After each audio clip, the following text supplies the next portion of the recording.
Estamos de volta na programação aqui com vocês ao vivo já para Catanduva e região. Catanduva, mais 50 cidades, muita gente ouvindo a gente. Todo mundo sabe que a gente gosta de levar informação de qualidade, muito conteúdo para vocês. E a gente tem ótimas entrevistas aqui, sempre focando na sua saúde. E hoje é com muito prazer que a gente recebe um novo parceiro, o Dr. Guilherme Acors, que está aqui com a gente. Bom dia, Dr. Guilherme. Bom dia, pessoal. Obrigado pelo espaço aqui de vocês. Um abraço para todos o pessoal, toda a audiência. É isso aí, então vamos começar já esse bate-papo falando com o Dr. Guilherme. Eu já vou apresentar ele para vocês, mas ele já tá aqui com a gente para dar informação, dividir o conteúdo. A gente sabe que a Jovem Pan se preocupa muito. Foi uma característica que a gente começou aqui durante a pandemia, quando todo mundo tava com medo, bem lá no início da pandemia, começamos a trazer os profissionais de saúde. O Zé Augusto, primeiro, porque ninguém podia circular, era só a gente e ele. Era só nós e os profissionais de saúde. Rodar por aí. E todo mundo preocupado, meu Deus. Aprendemos a palavra comorbidade, que a gente não sabia nem o que era. Fomos descobrindo que era pior do que a gente imaginava, enfim. E aí a gente foi tentando, então, através da nossa audiência, levar mais conteúdo, tentar deixar todo mundo muito mais saudável, todo mundo se cuidando. E com isso, agora, graças a Deus, a pandemia deu uma acalmada. Sei que Covidão tá aí ainda, mas deu uma acalmada. E a gente viu que o quanto isso refletiu na nossa população e quanto é bom a gente incentivar todo mundo a se cuidar. Por isso a gente procura ótimos parceiros para estar aqui com a gente, para falar da sua saúde. E hoje, então, o Dr. Guilherme Acors vai estar aqui com a gente para falar sobre a saúde da mulher, tá? Ele é formado aqui na Faculdade de Medicina de Catanduva, na FAMECA. Eu adoro quando vem algum profissional que fala, é formado aqui em Catanduva. Dá um orgulho, não dá, Muito, Dr. Guilherme? Eu sou catanduvense, sou daqui. E tenho muito orgulho de ter formado aqui. A nossa faculdade é uma faculdade, uma das mais antigas aqui do Brasil. E nós temos muito orgulho, nós defendemos essa camiseta muito. E tem muita gente que é louco pra vir pra Catanduva estudar na nossa faculdade. Muito, não, é uma faculdade muito conhecida, a Faculdade de Medicina de Catanduva, tradicional. E isso é um reflexo dos nossos professores, né? Dos antigos e dos atuais professores. Eu também tenho orgulho hoje de ser professor na Faculdade de Medicina de Catanduva. Oh, que legal. Parabéns, então. Obrigado. Eu fico muito feliz em ter bons profissionais em Catanduva, ter a FAMECA aqui pronta para receber não só os catanduvenses, mas todo mundo. O Dr. Guilherme trabalha também no Hospital do Câncer de Catanduva, no HCC, inclusive, que é um parceirão nosso aqui. A gente adora o trabalho do HCC. Sempre que a gente pode, a gente tá junto fazendo aí o trabalho junto com eles. A gente sabe que o HCC precisa de muita doação. Então, quando você tiver a oportunidade aí, tiver o pessoal organizando, porque tem várias ações para captar dinheiro pro HCC, você deve com certeza ajudar. A gente faz a nossa parte, né? O Zé Augusto sabe disso, com o Rádio Abraça HCC, que uma vez no ano a gente organiza aí todas as rádios juntos. Isso eu acho muito bonito, porque o pessoal pensa que rádio, mas a Band ou a Nativa, sei lá, vocês são concorrentes. Pode ser que na hora da audiência, mas mais do que isso, nós somos parceiros, colegas, e a gente conseguiu um negócio que eu acho que não conheço outra cidade que faz isso. E um dia no ano, todas as rádios tocam a mesma programação, geralmente num sábado, em prol do Hospital do Câncer. A gente fica ali arrecadando doações para o Hospital do Câncer. Isso é muito legal. É muito importante, viu? Porque assim, o Hospital do Câncer de Catanduva é um hospital focado no atendimento a pacientes do SUS. E a verba que vem do governo, ela não é suficiente para dar um atendimento de qualidade para os nossos pacientes. Então, tudo isso que vocês fazem, todas as pessoas que fazem doação para o hospital, fazem muita diferença, e uma diferença direta na vida dos pacientes. E a gente que está lá, a gente tem só que agradecer muito a vocês. Então, muito obrigado. E a gente gosta de incentivar todo mundo a fazer as suas ações. Eu sei que tem loja que no em determinado dia doa aí uma porcentagem dos lucros, as rádios que fazem isso, tem corrida, enfim, tem muita ação legal. Então, se você tiver aí a oportunidade de participar de alguma dessas ações, você não precisa fazer na sua loja, aí na sua vida, mas se você puder participar de alguma dessas ações, seria muito legal. O Dr. Guilherme também atende no HB Onco de São José do Rio Preto e também no Instituto Acors aqui em Catanduva. Ele se aprofundou sobre o tratamento de mulheres com câncer oncologia ginecológica no Hospital do Câncer de Barretos, especialista em cirurgia minimamente invasiva com 1 ano de estudo avançado em videolaparoscopia. Eu estava tensa para falar essa palavra, saiu, graças a Deus. E foi o primeiro residente da América Latina a concluir a sua formação com o título de cirurgião robótico. A tecnologia é demais, eu vou querer saber sobre isso também. Ele está sob CRM 156.810 e o RQE 76.975. E está aqui com a gente mais uma vez. Bom dia, doutor Guilherme. Bom dia, pessoal, mais uma vez obrigado. Ele que atende, então, como eu falei, o Instituto Acorce de Catanduva, e a hora que a gente fala Acorce, todo mundo fala, conheço. Eu sei. Ou alguém já, enfim, conhece, é um sobrenome muito tradicional em Catanduva. E aí eu queria que você falasse um pouco sobre o Instituto Acorce e também, eu sou meio polêmica, né? Como é que é trabalhar em família? É muito bom. Acho que muita gente, não só em Catanduva, mas em região, conhece o Dr. Alfeu Acorce. Ele já está mais aí com os 36 anos trabalhando aqui em Catanduva. Ele formou na Faculdade de Medicina de Marília e depois fez a residência aqui em Catanduva e estabeleceu. 36, então você não tinha nem pensado em estar nesse mundo ainda? Não, eu tenho 33. E ele veio para Catanduva, minha mãe é enfermeira, trabalhou muitos anos na Fundação Padre Albino, foi enfermeira padrão, enfermeira-chefe. Então os dois têm uma história muito grande aqui. E ele fundou, assim, abriu a clínica dele e nós estamos ali no Instituto Acorce tem uns 23 anos, aí 23, 24 anos. Minha mãe também é enfermeira junto lá na clínica. E nós trabalhamos aí, eu já tenho 4 anos que eu tô. Foram 12 anos de formação, né? 6 anos de faculdade, mais 6 anos para me especializar. E aí eu tô 4 anos com ele. E estudar, principalmente a medicina, não acaba nunca, né? Não, vocês estão hoje sempre lendo, e congresso, e viajando. Nossa, Zé Augusto, me dá até uma coceira. Não, isso tem que ter pique. Tem que ter, principalmente na parte de oncologia. Mas todas, né? Hoje a medicina, como a tecnologia, você falou, avança muito. A medicina também avança demais. E hoje é muito bom. Eu acho que lá o nosso trabalho no Instituto sempre é um incentivo muito grande. Eu acho que com a minha vinda para cá foi um incentivo para o meu pai, e eu estando com ele, tendo esse exemplo que você acabou de citar, que é uma pessoa que tem um nome muito grande, que tem uma carreira muito bem estabelecida, também serve um incentivo para mim. Para quem está nos ouvindo e às vezes não conhece, não ligou, quem que é seu pai? Dr. Alfeu Acorce. Esse então, se eu falei Acorce, todo mundo conhece. E se alguém pensou Acorce, a hora que pensa, aí fala Alfeu Acorce. Ah, já sei. Todo mundo conhece. No Catanduva é região. E ele é muito, muito querido, né? Ele tem, não só, né? Eu acho que o exemplo que eu tenho dele, não só de cuidar da doença, mas de cuidar do paciente. Então ele tem esse relacionamento muito grande, o acolhimento, um atendimento de qualidade muito para os pacientes. E é um aprendimento diário, assim. Tem umas brigas que é de lei, né? Todo mundo, né? Normal. Polêmico. Eu falei, como é que é trabalhar em família? Mas você sabe que eu aprendi com o Cristiano, que trabalha aqui com a gente, a diferença de ser conhecido e reconhecido. E o Dr. Alfeu e o Dr. Guilherme também, eles são conhecidos, mas mais do que isso, são reconhecidos pelo trabalho de qualidade, profissionalismo e esse trabalho humanizado, né, de atender o paciente.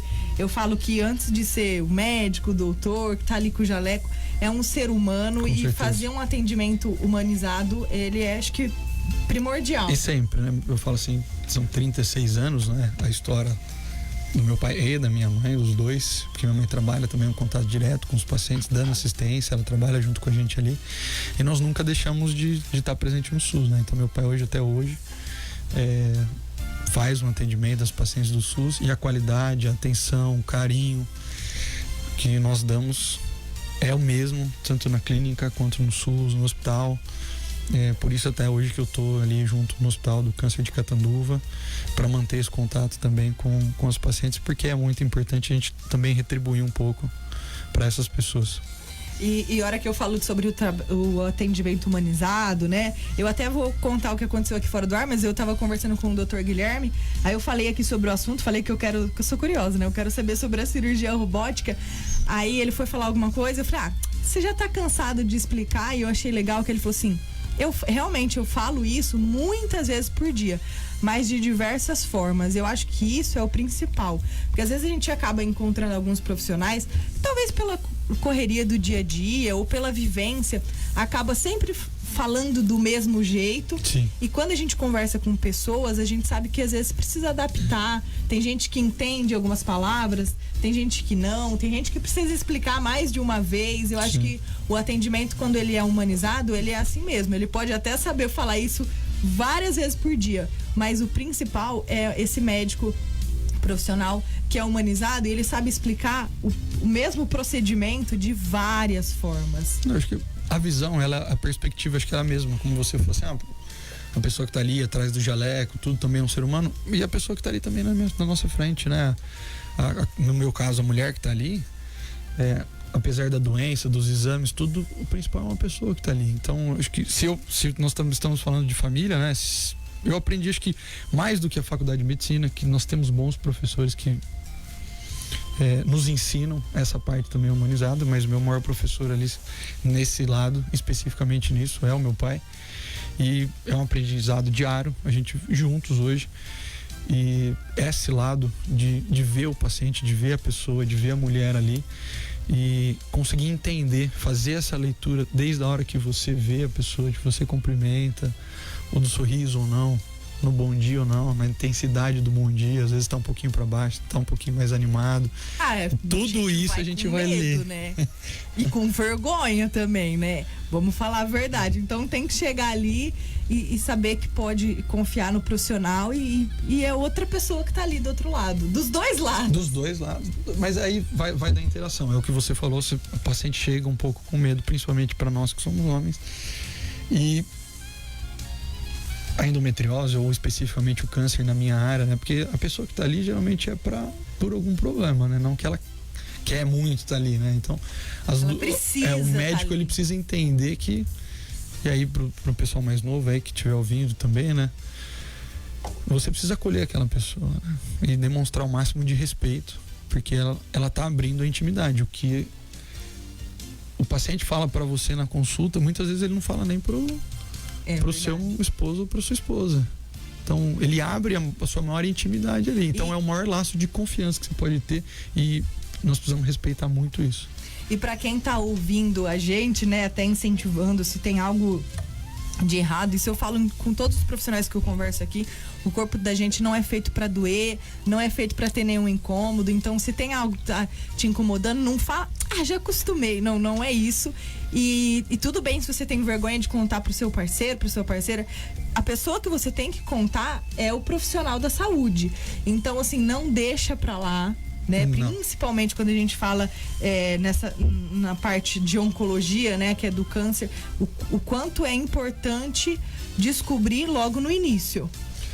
Quando a gente vai falar do câncer, e aí eu vou tirar um pouquinho, acho que a mulher tem um benefício muito grande, que é o ginecologista. Porque é muito importante que a mãe, ou que a família, né, traga isso para suas filhas, para as crianças ou para adolescentes especificamente, porque você tem a pediatria que vai ali, mas a menina desde cedo tá com um ginecologista para no amadurecimento, na fase da puberdade, depois um relacionamento, depois inicia-se a parte da prevenção do câncer de colo de útero, que é o Papa Nicolau que a gente faz o acompanhamento anual com o seu ginecologista, depois inicia-se a parte da prevenção. Então a mulher tem esse grande benefício. Isso se traduz na oncologia, a parte de prevenção. E também a parte de sintomas. Então, se a mulher tem esse relacionamento de confiança com o seu ginecologista ao longo da vida, isso só traz benefícios, tanto na prevenção quanto no diagnóstico precoce, que é no começo, né? O que você falou, se tem logo sintomas. E se, lógico, cada pessoa é uma pessoa, cada mulher é uma mulher, se ela não tem esse acompanhamento anual, que é importantíssimo, mas que ela não deixe, né? Isso é muito importante para as nossas pacientes mais velhas, que ainda a gente tem os mais idosos, né? Que tem um pouquinho de preconceito e não vão no ginecologista. E às vezes a gente pega casos oncológicos mais avançados, muito por conta do pudor, da vergonha, por isso, né, de ter que abrir essa intimidade para outra pessoa, ou tanto faz seja uma mulher o médico, ou seja um homem o médico, elas acabam tendo essa pouquinho de vergonha. E aí acabam procurando um profissional na área de saúde, mais especificamente na nossa área, que é a parte de câncer, no momento mais avançado da doença. É importante a gente falar sobre isso, né? E a gente sabe que existe essa vergonha, mas é igual alguma coisa que a gente fica deixando pra depois, e aí depois você fala, nossa, foi tão fácil, por que eu demorei tanto? A gente sabe que existe essa vergonha, mas apesar de ser um outro ser humano, é um profissional que tá ali, o que acontece ali dentro é só ali dentro, e é tudo feito de uma forma que não vai ter constrangimento pra ninguém, e é um profissional que tá ali, é o trabalho dele, tá cansado de fazer isso para falar de uma forma mais bonita, então não precisa ter essa vergonha. E aquilo que eu falo assim, procure o seu profissional de confiança, porque o primeiro passo é confiar. Sim. Depois que você confiou, você pode ir tranquila e seguir o tratamento, né? Que é o mais importante de tudo. Então é escolher o seu profissional de confiança e como por isso que vem da família, né? Por isso que eu falei assim, geralmente a mulher, a mãe ou a família, alguém da família que tenha confiança, que já tem esse... Porque a menina vai no ginecologista da mãe, da tia, da avó, entendeu? Então assim, a gente tava falando e começar da minha desde família. cedo, né? É o mais importante. Sim, hoje a gente já tem muito menos isso, né? Acho que a gente como sociedade evoluiu muito nesse sentido de tirar um pouquinho esses preconceitos, esses tabus. Então, a moçada, tanto os meninos quanto as meninas hoje, tem uma cabeça mais aberta, uma moçada mais moderna, tem um pouco mais isso, mas esse lado de vou no médico da minha mãe, hoje na clínica lá, o doutor Orfeu tem pacientes que vão, é a avó, é a mãe, ele conhece a família toda, a família inteira, porque tem essa confiança que você falou. E é muito importante. Então você que tá aí ouvindo do outro lado, que às vezes tem uma filha e fala, nossa, eu tenho tanta vergonha, ou não vou por pudor, como o Dr. Guilherme falou, isso não é legal tanto para você, porque você tá deixando de se cuidar, como passar isso para sua filha. Às vezes por isso você não leva, não incentivou ela a desde cedo ir. Eu sei que muita gente hoje já tem a cabeça aberta, mas a gente sabe que também tem um outro lado de muitas meninas que demoraram para ir em um ginecologista porque não tinha esse assunto com a mãe, às vezes tinha mais com as amigas. Eu conheço quantas meninas que a primeira vez não foi escondido da mãe, porque, ai não, que vai achar, ou começa a tomar o anticoncepcional porque uma amiga começou, e isso é muito errado. Sim, porque você começa em orientação médica, que é o mais importante, porque cada pessoa é uma pessoa, cada indivíduo é um indivíduo. Então mesmo o anticoncepcional, que é uma medicação, que é uma droga muito utilizada, ela precisa de uma avaliação inicial. Tem baixos riscos? Tem, mas o risco não é zero, então é importante ter isso. Eu acho que hoje a gente está perdemos muito esse tabu, esse preconceito, mas a gente sabe que existe muito ainda, mas levar a mulher e levar suas filhas, e quanto antes melhor, porque ela vai criar esse lado de confiança, esse laço de confiança com o médico ou com a médica, e trazer os problemas do dia a dia, que é isso que você falou, um sintoma mais inicial, que às vezes é uma coisa leve e ao longo do tempo isso vai se intensificando. Estando ali, quantos casos de câncer, é muito mais comum eu pegar um câncer inicial de uma paciente que faz o acompanhamento anual o ginecologista, e um caso de câncer mais avançado daquela mulher que não vai no ginecologista anualmente. E você tem alguns casos até que onde a prevenção não é tão boa. Nós não podemos falar hoje ou qualquer outro dia de outros tipos de prevenção, mas existem tumores que nós conseguimos fazer uma prevenção melhor. Nós temos exames melhores para aquele tipo de exame. Existem outros cânceres que não é possível fazer uma prevenção tão eficaz quanto o outro. Mas aquela paciente que tá com o seu ginecologista anualmente, ela consegue um diagnóstico mais precoce. Ela já tá um passo à frente. Muito tempo, vai muitos anos. E até uma outra incentivo para as mães levarem as suas filhas, mesmo que às vezes ainda muito jovem, é a vacina, não sei se é assim que fala, do HP. Do HPV. HPV. Do HPV. Nós temos no Brasil o câncer de colo de útero é um dos principais cânceres, e o câncer mais incidente ginecológico depois do câncer de mama, né? O câncer de mama é o primeiro, depois é o câncer de colo de útero. E esse câncer ele é o mais incidente porque ele está relacionado à infecção pelo vírus do HPV, que é uma infecção sexualmente transmissível. Ela é mais prevalente no mundo. 80% das mulheres no mundo inteiro, não importa a classe social, raça, nada, no mundo inteiro, 80% das mulheres entrarão em contato ou serão infectados pelo vírus HPV em algum momento durante a vida. Então é super comum. O que acontece? Essa infecção persistente pelo vírus do HPV é que vai causar o câncer de colo de útero. Só que isso tem um tempo do desenvolvimento. E é nesse tempo, nesse desenvolvimento da infecção para uma lesãozinha que ainda não é câncer, que ela vai se transformar. É esse desenvolvimento que permite que nós consigamos estratégias para agir e prevenir o câncer. E o principal deles é a vacina, porque a prevenção maior é você não deixar a menina ter infecção. E quando que essa vacina é mais importante ou ela é mais eficaz? Antes do início da atividade sexual. Antes, nós não damos a vacina hoje para os pacientes que têm Covid antes de ter infecção do Covid? Então, a vacina, o conceito da vacina é o mesmo. Ela tomar a vacina antes de ter o contato com o vírus do HPV, dos 9 aos 14 anos. E por quê?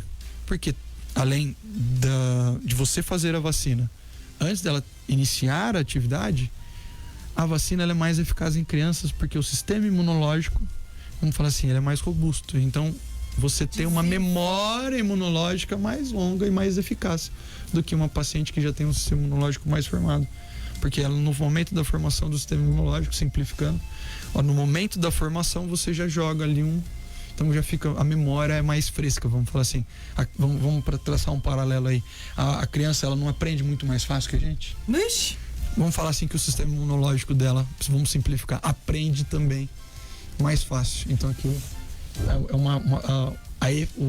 o efeito da vacina é mais eficaz nesse momento. Então é indicada a vacina contra HPV dos 9 para prevenir o câncer de colo de útero, que é o câncer, o terceiro principal câncer nas mulheres hoje. E isso é muito importante a gente falar, nem estava na pauta, mas aqui a nossa entrevista é mais um bate-papo. Com certeza. Mas é muito importante a gente falar, porque quantas vezes a gente nunca ouviu alguém falar assim, né? Nossa, eu não vejo a hora de descobrir a cura do câncer. Nossa, porque precisa descobrir. Não, a gente já tem a prevenção. E em alguns, né, a gente sabe que câncer, quando a gente fala câncer hoje, a gente sabe o leque que é, de quantos tipos, em quantos lugares, enfim. Falar de uma forma generalizada é muito fácil, né? Vamos descobrir e acabou. Mas para alguns, né, nesse caso do colo de útero, saber que existe uma vacina que pode te livrar, né, pelo menos uma certa porcentagem, já é um avanço na medicina. O que acontece, assim, se a gente falar câncer, assusta, porque é uma ameaça direta. Mas cada câncer, cada localização é um tipo diferente, é uma chance de cura diferente, é um comportamento diferente, são tratamentos diferentes. Por isso que é importante um profissional de confiança. Mas o que chama atenção para o câncer de colo de útero é que ele é totalmente prevenível. Tanto que em 2018 a Organização Mundial de Saúde lançou uma campanha para a erradicação do câncer de colo de útero. Lógico, ninguém vai zerar o câncer de colo de útero, mas nós conseguimos diminuir muito a incidência. Nós temos países subdesenvolvidos ou países mais pobres, como na África, países subsaarianos, que a incidência, ela chega, é difícil, mas só para fazer um comparativo, a 30, 40 mulheres para cada 100 mil mulheres, uma proporção. Em países desenvolvidos como Inglaterra, Estados Unidos e Austrália, essa incidência é 1,5. Nossa. Então você passa de 1,5 para 40 mulheres para cada 100 mil. Como isso? Vacinação e Papa Nicolau. Então o câncer de colo de útero, diferente de outros tipos de câncer, que você não consegue ter essa estratégia para prevenir. Então por isso que é importante. Então era um câncer que a gente poderia prevenir com a vacinação, com o Papa Nicolau. A gente poderia fazer o diagnóstico, fazer a prevenção da infecção com a vacinação. Se tivesse a infecção, o diagnóstico precoce de uma lesão precursora, que é aquelas lesões que se desenvolvem antes de virar um câncer, ou mesmo um câncer microscópico, que essa paciente poderia ser curada com um procedimento simples. Então, assim, por isso que é muito importante, e aí o câncer de colo de útero, porque em países desenvolvidos a gente já fala em erradicação. E aqui no Brasil nós somos um país que estamos em desenvolvimento, um país economicamente que tem crescido muito, mas que as estratégias de saúde para a prevenção do câncer de colo de útero não têm conseguido ter uma penetração na população. E a importância, de novo, é um câncer prevenível, a gente não pode ter esse tipo de câncer. Aceitar, não dá pra aceitar. Eu não consigo. Mas é difícil. É um país, a gente tem grandes dificuldades, é um país de proporções continentais, cada estado, tem a sua cultura, cada estado tem as suas dificuldades, e a gente tem que abordar cada situação com uma visão diferente. Por isso que o intuito da Jovem Pan com esse nosso bate-papo, com todos os profissionais de saúde que passam aqui pela nossa bancada, é levar esse conhecimento. Muitas vezes você não tomou essa vacina, não deu na sua filha porque não sabia, né? Sim. Então, agora tá sabendo e... Não, mas a vacinação, ela é distribuída gratuitamente pelo SUS para as meninas dos 9 aos 14 anos. Mas para as mulheres que têm condições, até os 25 anos tem um benefício, pode tomar. Não tem problema nenhum.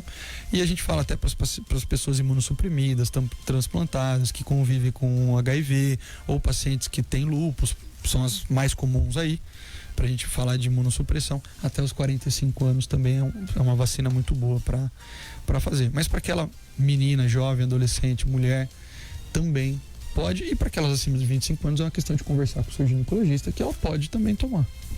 Então fica aí o conhecimento para todo mundo. E eu falo que muitas vezes o brasileiro, acho que todo mundo, né? Mas o brasileiro tem a mania de falar, nossa, precisamos cuidar da nossa saúde, né? Passamos aí pelas eleições, a gente ouve muito falando, porque precisa cuidar da saúde, e a saúde, e a saúde.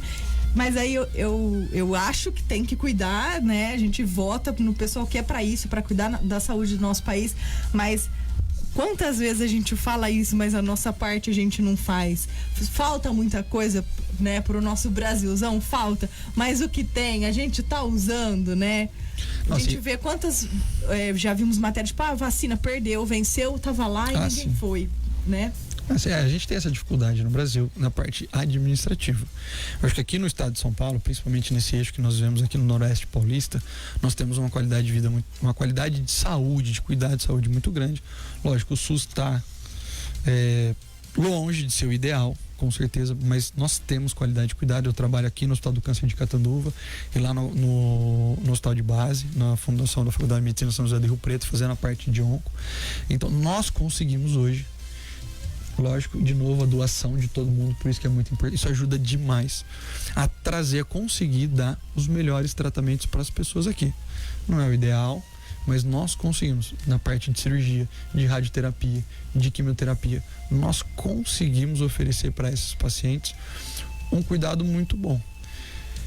Precisamos de políticas que não consigamos, não tenhamos isso que você falou, que é perder vacina e tudo mais. Precisamos. Por isso que é importante a gente dar uma atenção na prevenção. Eu acho que no nosso país, tanto na questão cultural, nós não temos ou nós não damos uma importância ou a importância devida para a prevenção, que é a unidade básica de saúde, que é ter um ginecologista lá na unidade básica de saúde, quer ter um pediatra, quer ter um clínico geral, quer ter um nutricionista, quer ter um educador na parte de saúde lá na unidade básica de saúde, para dar qualidade de vida para as pessoas e prevenir, para a pessoa não ficar obesa e não ter um monte de problema, para a menina fazer o Papa Nicolau, para dar vacinação, na parte do pediatra. Então, essa parte, eu acho que o político, ele vai no que a gente exige dele. Então, se a gente falar, nós queremos uma unidade básica de saúde adequada, que tenha os profissionais adequados, que tenha as meninas da saúde ali para fazer um acompanhamento. Uma parte muito importante que a gente não vê é informação. Informação no Brasil é muito difícil. Nós estamos trazendo para São José do Rio Preto e a região aqui, queremos trazer a campanha de erradicação do câncer de colo de útero. É muito difícil porque a gente não tem informação. Mortalidade, incidência, as informações, elas são muito... Bom, eu mesmo fiquei muito surpresa em saber que em algum momento a mulher vai ter um contato com o vírus HPV. Não, é super comum. O HPV é a doença sexualmente transmissível mais incidente na nossa população. 80% da população. Olha isso, uma porcentagem muito alta. Muito grande, entendeu? Isso é um outro lado do relacionamento, mas por isso a importância direta da vacina, do Papa Nicolau, da informação. E para aquela mulher hoje que não sabia, trocar uma ideia com o seu ginecologista, procurar um ginecologista se não tiver o seu ginecologista, e trocar uma ideia com ele e ter esse acompanhamento normal. Porque os outros cânceres também, eu trago esse, porque a gente estava falando de prevenção e de vacinação, porque a prevenção é tão eficaz que a gente fala em erradicação. Mas os outros tumores também. Útero, mama, a mulher, é o que eu falei, a mulher tem esse benefício de estar com o seu ginecologista todo ano. Isso é muito, mesmo que for lá para bater um papo, uma conversa, porque aí você tem esse relacionamento de confiança com o seu ginecologista. É isso que você falou, esse sintoma que você tem, inicial, que está começando, você já tem um Já tem alguém relacionamento, pra falar. você já conversa com o seu ginecologista todo ano. Doutor, esse ano foi isso, aconteceu assim, aconteceu assado. Se apareceu uma coisa nova, você vai lá, você volta, você retorna antes do previsto. Então você tem essa abertura, esse laço de confiança. E da menina, se você leva a sua filha, a sua sobrinha, a sua neta, ela vai estar ali, ela vai ter um laço de confiança, vai falar, tô iniciando a minha vida sexual, arrumei um namorado, uma namorada, vou começar, arrumei uma namorada, tem risco também de ter câncer de colo de útero para aquela menina que tem um relacionamento homoafetivo? Será que é a mesma coisa? Não é? Ela tem uma pessoa para conversar, a gente sabe que isso ainda é muito difícil, mas ela tem um profissional de confiança que pode estar lá, que pode dar informação de qualidade, porque principalmente no mundo que a gente vive hoje, que você abre Instagram, TikTok, Facebook, todo mundo quer vender, né? E nem sempre a informação que está ali é uma informação de qualidade. Né? A gente tem que tomar cuidado com isso. E é com quem a gente tem que falar, é com o profissional, porque às vezes você conversa com uma amiga, ela vai te falar uma coisa que ela acha, que ela ouviu, que a avó falou, que a vizinha falou. Que viu no TikTok, né? Ou inventa uma receita caseira. Então, assim, não, a pessoa que você tem que conversar é o seu médico, né? E pra você que tá ouvindo essa entrevista aí do outro lado do rádio, ligou o rádio, pegou a gente conversando aqui no meio, eu explico pra vocês, nós estamos conversando com o Dr. Guilherme Accorsi.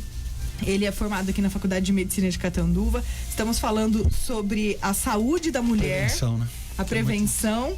E agora, em algum momento ele falou qualidade de vida e eu já pensei, endometriose. Vamos falar sobre endometriose? Vamos, acho que quanto atrapalha a qualidade de vida da mulher? A gente tava falando de câncer, que é uma coisa, que é um impacto direto, né? Por isso que causa um apelo muito grande da população, de todo mundo, né? Nosso. E para trazer um pouco de proporção, no mundo, nós falamos aí em 20 milhões de novos casos todo ano, no mundo. Nossa. 20 milhões no mundo. No Brasil, o número de casos de endometriose são 7 milhões. Então, assim, a proporção da diferença. No mundo são 20 para câncer, de todos os cânceres. No Brasil, isso câncer em homens e em mulheres. No Brasil, só de endometriose em mulheres são 7 milhões, ou seja, 10 a 15% das mulheres têm endometriose. Nós estamos ao vivo também no Facebook da Jovem Pan, facebook.com/Jovem Pan Catanduva, no Instagram também, @JovemPanCat. Vou mandar um beijo, tem bastante gente comentando, né? Gente falando o melhor, elogiando o Dr. Guilherme. Eu que demorei aqui pra ver, mas agradeço. Se quiser mandar pergunta, participar, está nas nossas redes sociais. Se você gostou de alguma coisa que nós falamos aqui no meio desse bate-papo, queria mostrar pra alguém, vai contar pra alguém, vai ficar salva essa live também, vale a pena encaminhar. Se às vezes esse não é um assunto frequente aí seu com a sua filha ou seu com a sua mãe, encaminha essa live, quem sabe a partir daí vocês começam a ter, né, um papo sobre isso, porque é muito importante a gente falar sobre o nosso corpo, e né? Prevenção, a palavra é prevenção. Se cuidar antes de acontecer qualquer coisa. E aí eu queria falar sobre endometriose, então a gente ouve muito falar, e eu queria primeiro entender o que é. Então nós falamos do impacto hoje que a endometriose tem muito grande.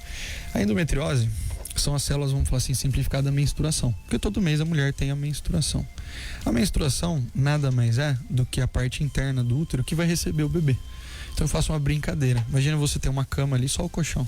Aí a mulher sempre gosta, põe um lençol, outro lençol, o cobertor, a coxa, o travesseiro, a almofada, fica aquela cama bonita. Pronta para o bebê deitar e se desenvolver. A menstruação nada mais é que você pegar pelo lençol e puxa tudo e fica só o colchão. Ou seja, é a camada de dentro do útero onde as células elas vão se proliferar e crescer. Hiperplasia e hipertrofia. Então você vai desenvolver. Então a camada de dentro do útero ela tem essa qualidade de que as células elas crescem, se multiplicam e crescem muito grande para receber o bebê. Se o bebê não tem, você tira essas células. Então é esse sangramento. A endometriose são estas células que deveriam estar na camada interna do útero fora, numa trompa, na parte de trás do útero, no ovário, no intestino. Existem casos raríssimos até no pulmão. E o que acontece? Sangra também nesses outros lugares. Sangra também nesses outros lugares. E o que acontece? A menstruação, ela é uma manifestação, essa proliferação das células da camada endometrial, que é a parte interna do útero, é uma resposta direta ao ciclo hormonal da mulher, onde você menstrua, os seus hormônios estão lá embaixo, a mulher não fica na TPM lá, que significa que os hormônios caíram. Você começa os hormônios a subirem, a mulher fica fértil, ela ovula. Ovulou, não engravidou, os hormônios baixos. Todo mês é isso, hormônio alto, hormônio baixo, hormônio alto, hormônio baixo. As células de dentro do útero, elas respondem a esse sobe, desce, sobe, desce, sobe, desce.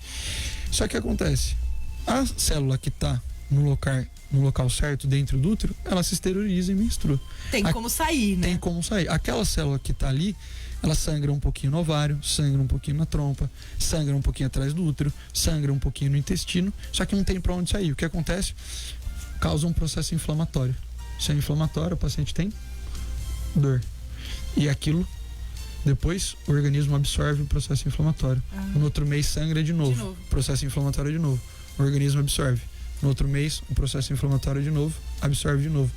Todo mês vai acontecendo isso. Ao longo do tempo, todo mundo tem ou tem alguém na família já viu uma cicatriz. A cicatriz nada mais é do que um processo inflamatório que formou uma fibrose. A evolução da endometriose, o processo inflamatório e a fibrose. Então, a dor da mulher durante a menstruação, processo inflamatório. Dor. O que é um processo inflamatório, doutor? Todo mundo já torceu o pé ou o punho. Não inchou? Não morre de dor? Bateu o dedo na porta do carro? Aquilo é um processo inflamatório. Aquela dor, imagina todo mês com dor, com dor, com dor. Vendo, Augusto, que quer ser mulher? Você tá vendo? Pois é, eu convivo com isso. Todo dia. E aí, isso, num processo mais crônico, isso causa uma cicatriz, vamos falar assim, vamos simplificar, uma cicatriz interna. Então você perde mobilidade. Você perde mobilidade, dor na relação. A fibrose aí a gente interna. chega na qualidade de vida da mulher com endometriose. Isso é uma tortura. Porque aí imagina todo mês. Até o relacionamento. Ixi, o marido e chega e já fala, ai, tô dormindo. Ai, tô dormindo. Você finge. Não, mas é um impacto, porque aí a dor. Então, a dor da inflamação durante a menstruação pode acometer o intestino. Dor, sangramento para evacuar. Pode acometer a bexiga. Dor, sangramento para urinar. Pode até, casos mais graves, obstruir o intestino. Nossa. Tem casos de obstrução, a gente tem que operar o intestino por conta desta evolução da endometriose. E aí, isso é a dor. Além da dor, a endometriose pode causar infertilidade, porque esse processo inflamatório... Imagina em um relacionamento. O casal, beleza, casado, já não tem mais tanta relação, porque pra mulher é um incômodo. E aí começa a cobrança, porque tem que ter filho, porque é a cartilha da vida, a gente tem que seguir. E aí já não é bom pra mulher. Aí tem virou obrigação. Já faz a relação com obrigação, já não é bom porque tem dor e não engravida. Isso pode... É uma tortura. É uma tortura. Eu imagino o psicológico. Uma tortura, todo mês. Quantos anos? E hoje o diagnóstico de endometriose demora muito. Geralmente 5 a 7 anos para nós fazermos o diagnóstico de endometriose. Ainda hoje, lógico, tem avançado isso, porque alguns anos atrás o conhecimento não era como é hoje. A medicina, nós falamos no começo, vem evoluindo muito.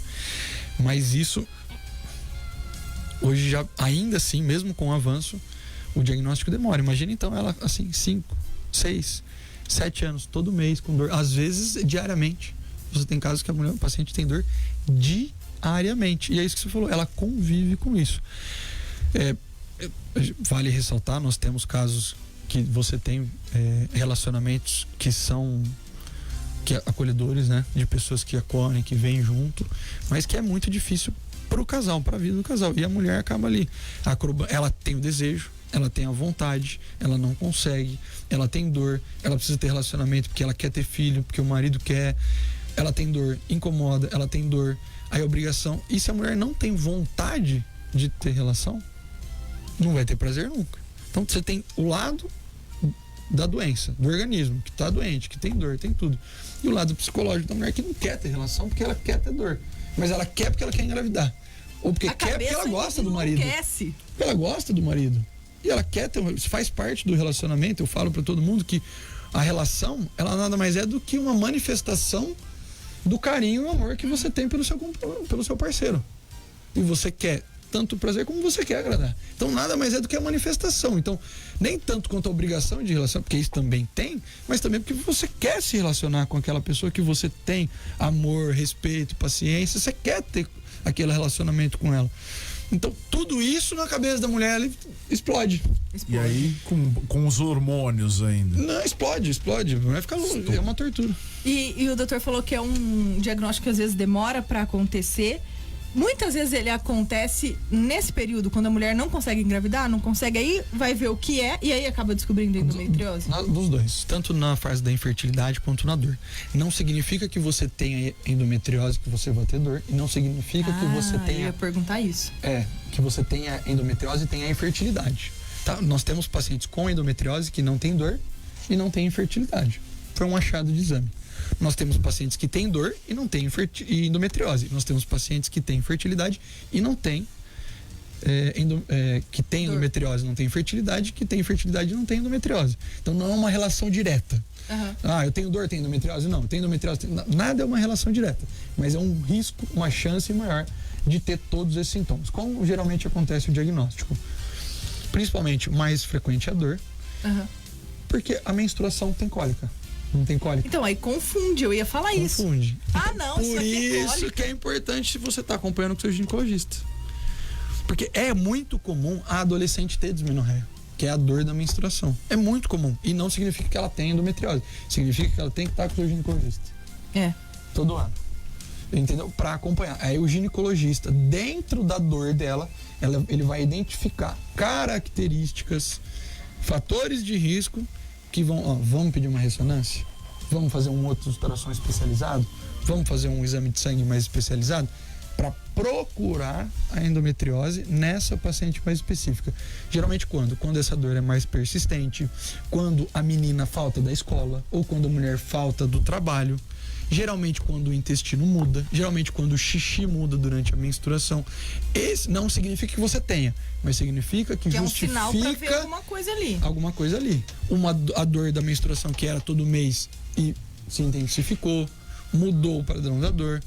Você tinha uma relação com o seu marido ou qualquer tipo de relação e mudou, começou a apresentar dor. Ou tinha um incômodozinho, que às vezes sempre acontece, é normal, toda mulher às vezes tem, ou homem também, às vezes durante a relação tem algum incômodo, mas mudou, se densificou, mudou a característica. Você está com o seu ginecologista, ele vai identificar isso, ele pode pedir um exame e aí fazer o diagnóstico. O que acontece é que mesmo assim, às vezes, tô com dor, chega no ginecologista e não fala. Aí 6 meses não fala, aí passa um ano, tá incomodando um pouquinho mais, não fala.